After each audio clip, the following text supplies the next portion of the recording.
สบายดีข้าพเจ้าชื่อจีนาโอข้าพเจ้าเป็นศาสตราจารย์พยาบาลจากมหาวิทยาลัยอินเจในช่วงเวลานี้ข้าพเจ้าขอนำเสนอเกี่ยวกับการประเมินผลหลักสูตรเพื่อเฮ็ดให้มหาวิทยาลัยสามารถสร้างพยาบาลที่ดีได้นั้นหลักสูตรการพยาบาลจะต้องดีเลิศในหลายๆประเทศที่พัฒนาแล้วรวมทั้งประเทศเกาหลีใต้แม่นกำลังดำเนินการประเมินหลักสูตรการศึกษาพยาบาลก่อนอื่นหมดข้าพเจ้าจะเริ่มต้นด้วยแนวความคิดของการประเมินผลประการที่2ข้าพเจ้าจะอธิบายเกี่ยวกับการประเมินผลหลักสูตรสุดท้ายข้าพเจ้าจะนำเสนอเกี่ยวกับคณะกรรมการรับรองคุณภาพการศึกษาพยาบาลของประเทศเกาหลีใต้การประเมินแม่นหยังก่อนอื่นหมดให้สมเทียบระหว่างการประเมินผลกับการตรวจสอบดังที่ท่านได้เห็นในรูปภาพนี้การประเมินแม่นการตรวจสอบเพื่อปรับปรุงคุณภาพและการประเมินผลแม่นการประเมินเพื่อตัดสินคุณภาพดังนั้นการประเมินผลจะต้องมีการให้คะแนนหรือจัดระดับการตรวจสอบแม่นการกวดกาและตรวจสอบที่ดำเนินโดยผู้ตรวจสอบที่มีความสามารถและเป็นเอกราชที่ปฏิบัติการบริหารวิชาชีพที่เหมาะสมโดยทั่วไปแล้วการตรวจสอบแม่นดำเนินสำหรับองค์การบริหารหรือธุรกิจหลายกว่าสถาบันการศึกษาพวกเฮาพากันมาเบิ่งรายละเอียดเทื่อละด้านการประเมินแม่นการรวบรวมข้อมูลเกี่ยวกับการเรียนรู้และการฝึกปฏิบัติของผู้เรียนการประเมินสามารถระบุช่องว่างระหว่างความเข้าใจของครูอาจารย์และผู้เรียนรู้เกี่ยวกับเนื้อในการเรียนรู้สิ่งนี้สนองคำคิดเห็นให้แก่ครูสอนเพื่อวางแผนยุทธศาสตร์การฝึกอบรมของตนการประเมินควรได้รับการแจ้งล่วงหน้าและเวลาของการประเมินอาจจะดำเนินขึ้นก่อนในระหว่างและภายหลังสิ้นสุดการเรียนดังที่ได้กล่าวมาข้างถึงนั้นการประเมินผลแม่นขบวนการพิจารณาเกี่ยวกับการเรียนรู้และการปฏิบัติหน้าที่ของผู้เรียนรู้เนื่องจากว่าแม่นการประเมินคุณภาพของการเรียนรู้และคุณค่าของการปฏิบัติท่านจะต้องนำเสนอผลของการประเมินเช่นว่าผ่านหรือบ่ผ่านหรือ A B C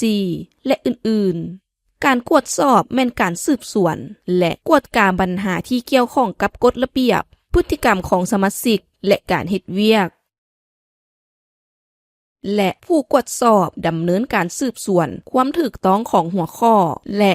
รายงานว่าผลได้รับนั้นเหมาะสมหรือบ่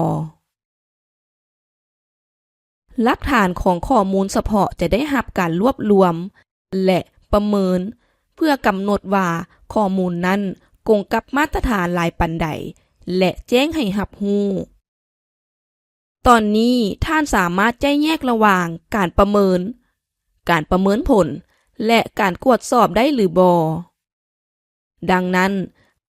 การประเมินผลหลักสูตรแม่นหยังการประเมินผลหลักสูตรแม่นกระบวนการที่เป็นระบบของการประเมินประสิทธิภาพความเกี่ยวข้องและผลกระทบของหลักสูตรในการบรรลุตามเป้าหมายด้านการศึกษาเกี่ยวข้องกับการรวบรวมและการวิเคราะห์ข้อมูลเพื่อกำหนดว่าหลักสูตรตอบสนองความต้องการของผู้เรียนรู้นักการศึกษาและระบบการศึกษาที่กว้างขวางหรือบ่การประเมินผลแม่นเน้นใส่หลายๆด้านเช่นการออกแบบการจัดตั้งปฏิบัติและผลได้รับของหลักสูตรด้านการศึกษาจุดประสงค์ของการประเมินผลหลักสูตรสามารถอธิบายได้ใน3ด้านคือด้านทำอิฐจุดประสงค์แม่นเพื่อปรับปรุงหลักสูตรโดยการกำหนดจุดดีและจุดอ่อนของหลักสูตรด้านที่2แม่นเพื่อรับประกันว่าผลได้รับของหลักสูตรในสถาบันแม่นสามารถบรรลุผลสำเร็จได้สุดท้าย แม่นเพื่อเป็นแนวทางให้กับองค์การจัดตั้งใดหนึ่งในการตัดสินใจเกี่ยวกับการปรับปรุงหรือแก้ไขหลักสูตรดังที่บรรดาทานรับรู้โดยทั่วไปแล้วการประเมินผลในสถาบันการศึกษาแม้นได้รับการจัดตั้งปฏิบัติเพื่อ3จุดประสงค์คือจุดประสงค์ที่1การประเมินผลเพื่อการวินิจฉัยระดับการเรียนรู้ของนักศึกษาก่อนการเริ่มต้นห้องเรียนจุดประสงค์ที่2การประเมินผลแบบต่อเนื่องสำหรับการเสนอความคิดเห็นในห้องเรียนเช่นนักศึกษาติดตามได้ดีหรือบ่และจุดประสงค์ที่3การประเมินผลแบบสังรวมเพื่อกำหนดว่านักศึกษาบรรลุเป้าหมายการเรียนรู้ของพวกเขาหรือบ่เว้าอีกอย่างหนึ่งเกี่ยวกับการประเมินผลหลักสูตรการประเมินผลเพื่อการวินิจฉัยกำหนดปัญหาเฉพาะหรือสิ่งท้าทายในหลักสูตรการประเมินผลแบบต่อเนื่องดำเนินขึ้นในระหว่างระยะการพัฒนาหรือการจัดตั้งปฏิบัติเพื่อสนองความคิดเห็นสำหรับการปรับปรุงอย่างต่อเนื่องการประเมินผลแบบสังรวมดำเนินขึ้นภายหลังหลักสูตรได้รับการจัดตั้งปฏิบัติเพื่อกวดสอบประสิทธิภาพโดยรวมการประเมินผลหลักสูตรประกอบมี4องค์ประกอบคือประกอบมีเนื้อในการจัดตั้งปฏิบัติผลได้รับและความสอดคล้ององค์ประกอบที่1เนื้อในแม่นเอกสารการศึกษาที่เหมาะสมคำถามแม่นว่าเนื้อในที่ท่านกำลังฝึกอบรมนั้นมีความเกี่ยวข้องความถูกต้องและความสอดคล้องกับมาตรฐานการศึกษาหรือบ่องค์ประกอบที่2การจัดตั้งปฏิบัติการจัดตั้งปฏิบัติแม่นเพื่อรับประกันว่าวิธีการสอนและทรัพยากรมีประสิทธิภาพองค์ประกอบที่3ผลได้รับผลได้รับแม่นเหตุผลเพื่อกำหนดว่าหลักสูตรสามารถบรรลุความรู้ทักษะและทัศนคติที่จำเป็นของนักศึกษาหรือบ่องค์ประกอบที่4ความสอดคล้องแม่นเพื่อกวดเบิงว่าหลักสูตรสอดคล้องกับเป้าหมายของสถาบัน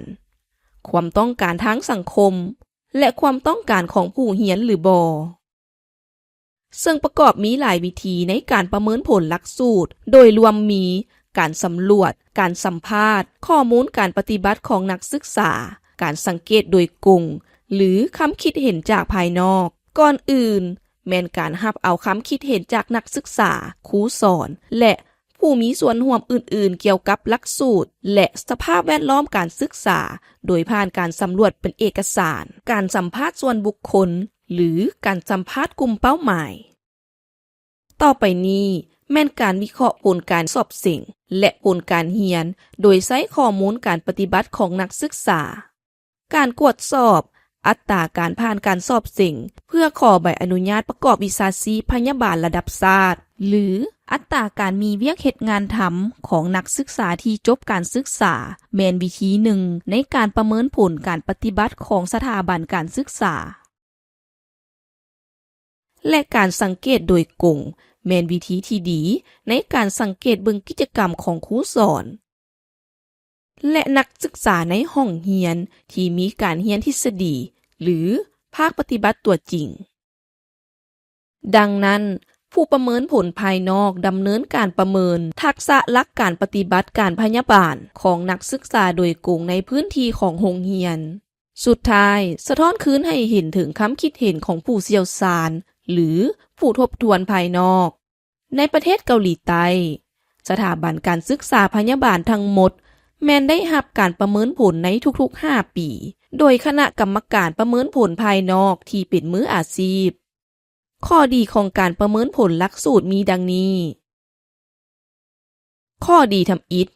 การประเมินผลหลักสูตรรับประกันหน้าที่ความรับผิดชอบและความรับผิดชอบในระบบการศึกษา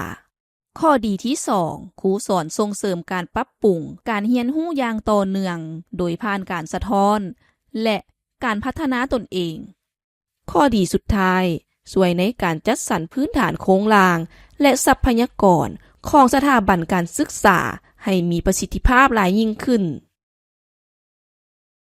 พวกเราได้เรียนรู้เกี่ยวกับข้อดีของการประเมินผลหลักสูตรก่อนหน้านี้แล้วเป็นหยัง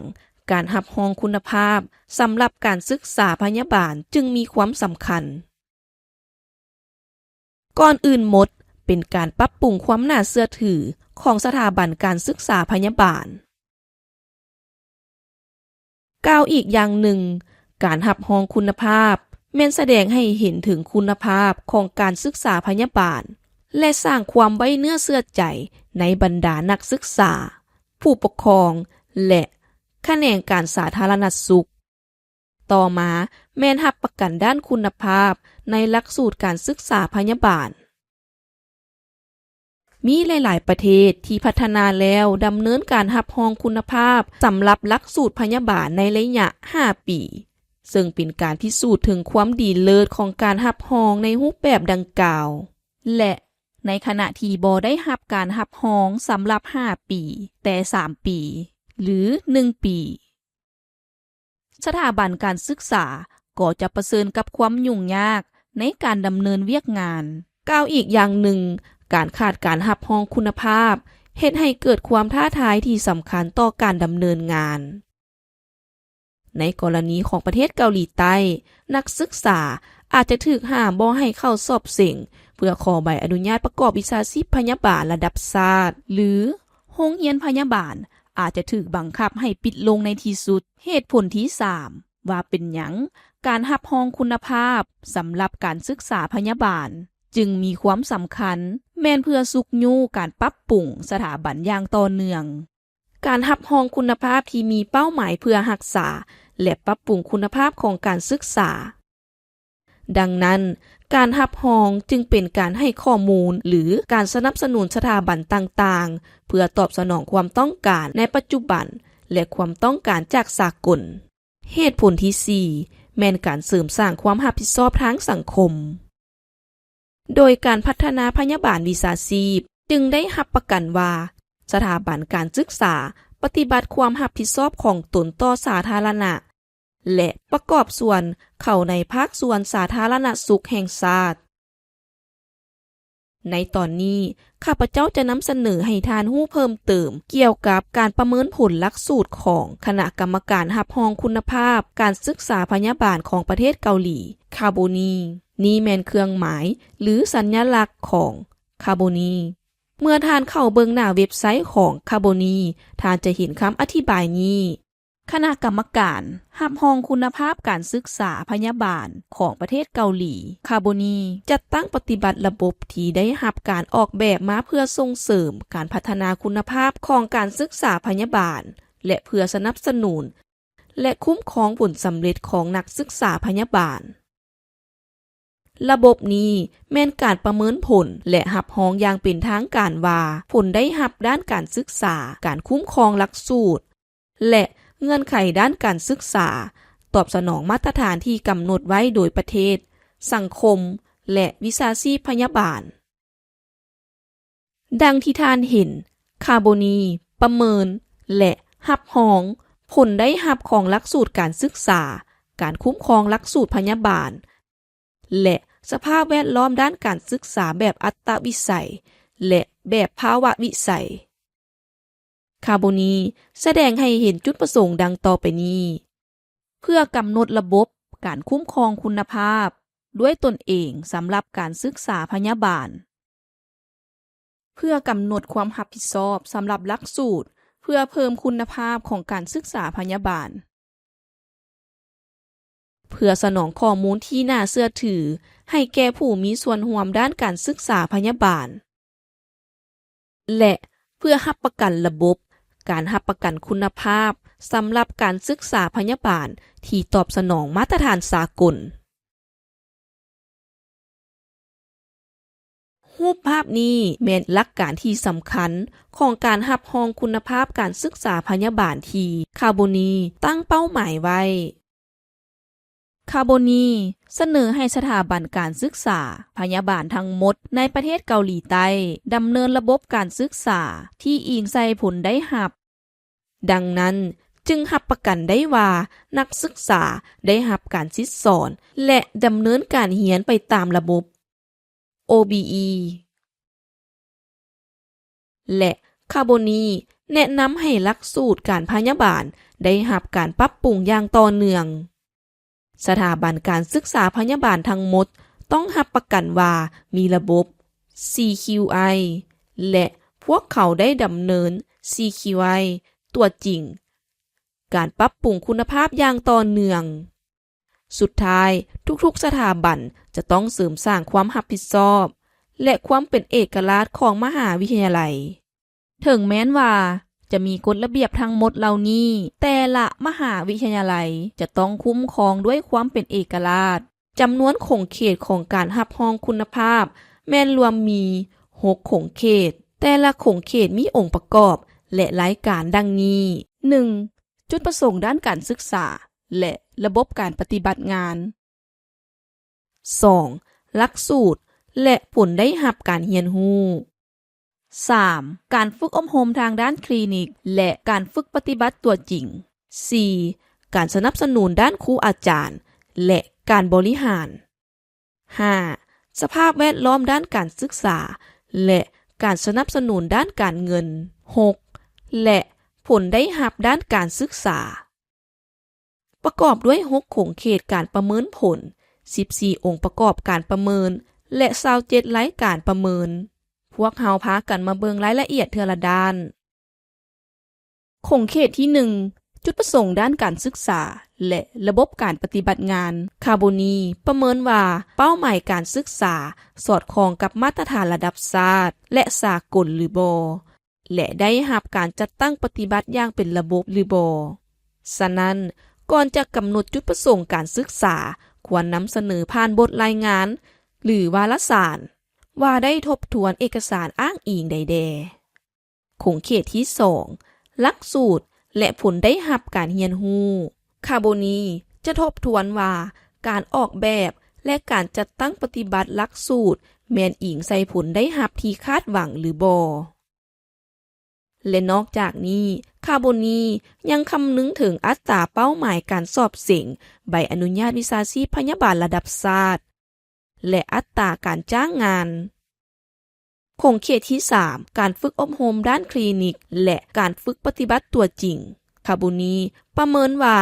การฝึกอบรมด้านคลินิกและภาคปฏิบัติได้รับการจัดตั้งได้ดีหรือบ่เพื่อช่วยให้นักศึกษาพัฒนาความสามารถด้านการพยาบาลวิชาชีพที่จำเป็นขงเขตที่4การสนับสนุนด้านครูอาจารย์และการบริหารคาร์โบนีประเมินความเชี่ยวชาญของคณะครูอาจารย์ความสามารถในการค้นคว้าและประวัติการให้คำปรึกษาแก่นักศึกษาพร้อมทางประสิทธิภาพของการสนับสนุนด้านบริหารสำหรับคณะครูอาจารย์ขงเขตที่5สภาพแวดล้อมด้านการศึกษา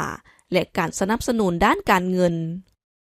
คาร์โบนีทบทวนความเพียงพอของสิ่งอำนวยความสะดวกทางกายภาพพื้นฐานโครงหลังด้านข้อมูลข่าวสารและเทคโนโลยีและทรัพยากรทางด้านการเงินเพื่อสนับสนุนคุณภาพการศึกษานอกจากนี้ยังกวดเบิงว่าสิ่งอำนวยความสะดวกและอุปกรณ์ดังกล่าวแม่นใช้งานได้จริงหรือบ่ขงเขตที่6ผลได้รับด้านการศึกษาคาร์โบนีประเมินว่าผลได้รับของหลักสูตรบรรลุได้หรือบ่และมีระบบการเสนอคำคิดเห็นเพื่อส่งเสริมการปรับปรุงคุณภาพอย่างต่อเนื่องหรือบ่ดังที่ข้าพเจ้าได้กล่าวถึงก่อนหน้านี้การรับรองการศึกษาพยาบาลแม่นแบ่งออกเป็น6ขงเขต14องค์ประกอบและ27รายการและวิธีการประเมินผลแม่นดังต่อไปนี้ก่อนอื่นประเมินรายการต่างๆแต่ละรายการได้รับการประเมินในรูปแบบบรรลุผลต้องการปรับปรุงและบ่บรรลุผลตามการตอบสนองต่อกับข้อกำหนดของแต่ละรายการหลังจากการประเมินรายการสำเร็จแล้วจะมีการดำเนินการประเมินขงเขตการประเมินขงเขตก็ได้รับการประเมินในรูปแบบบรรลุผลต้องการปรับปรุงและบ่บรรลุผลเช่นเดียวกันหลังจากการประเมินทั้งหมดนี้สำเร็จแล้วจะมีการตัดสินโดยการรับรองบางส่วนและบ่รับรองขบวนการทั้งหมดของการรับรองแม่นแบ่งออกเป็น3ระยะคือการเฮ็ดบทรายงานประเมินตนเองการประเมินการลงภาคสนามและการประเมินแบบครอบคลุม ระยะที่1สถาบันการศึกษากะเกี่ยมและยื่นเสนอบทรายงานการประเมินตนเองตามมาตรฐานและคำแนะนำที่สนองให้โดยคาร์โบนีบทรายงานประกอบมีองค์ประกอบหลักและหลักฐานต่างๆเช่นจุดประสงค์การศึกษาผลได้รับการเรียนระบบการดำเนินงานหลักสูตรผลการปฏิบัติของนักศึกษาการศึกษาทางด้านคลินิกทรัพยากรทางด้านการเงินคณะครูอาจารย์และสภาพแวดล้อมการศึกษาหลังจากยื่นเสนอบทรายงานการประเมินตนเองคณะกรรมการประเมินวิชาชีพจะไปเยี่ยมยามสถาบันเพื่อประเมินการดำเนินงานตัวจริงของกิจกรรมการฝึกอบรมนั่นคือการประเมินภาคสนามคณะผู้เชี่ยวชาญหาทานจากคาร์โบนีจะกวดกาสิ่งอำนวยความสะดวกต่างๆเช่นห้องเรียนห้องทดลองทางด้านคลินิกห้องสมุดและทรัพยากรด้านไอทีพวกเขาจะกวดสอบเพื่อรับประกันว่าบทรายงานการประเมินตนเองจะสอดคล้องกับสภาพการตัวจริงนอกจากนั้นพวกเขายังจะสัมภาษณ์ครูอาจารย์นักศึกษาและพนักงานบริหารเพื่อประเมินความเหมาะสมของระบบการดำเนินงานสุดท้ายการประเมินที่สมบูรณ์แบบแม้นได้รับการดำเนินการโดยการวิเคราะห์บทรายงานที่ได้ยื่นเสนอและผลของการลงเยี่ยมยามภาคสนามอย่างละเอียดการประเมินที่สมบูรณ์แบบจะตัดสินว่าหลักสูตรการศึกษาพยาบาลตอบสนองมาตรฐานการรับรองหรือบ่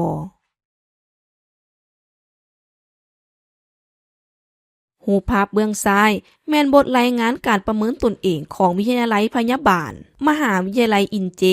ในปี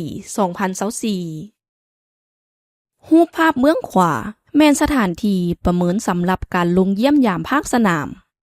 คณะผู้เชี่ยวชาญก็คือสมาชิกคณะกรรมการประเมินผลประกอบมี5ทานดังนั้นพวกเราควรกะเกี่ยมโต๊ะตัง5หน่วยพร้อมด้วยคอมพิวเตอร์และหลักฐานและเอกสารอ้างอิงทั้งหมดควรจัดใส่ในชั้นวางปึ้มหรือในแฟ้มเอกสารที่มีป้ายกำหนด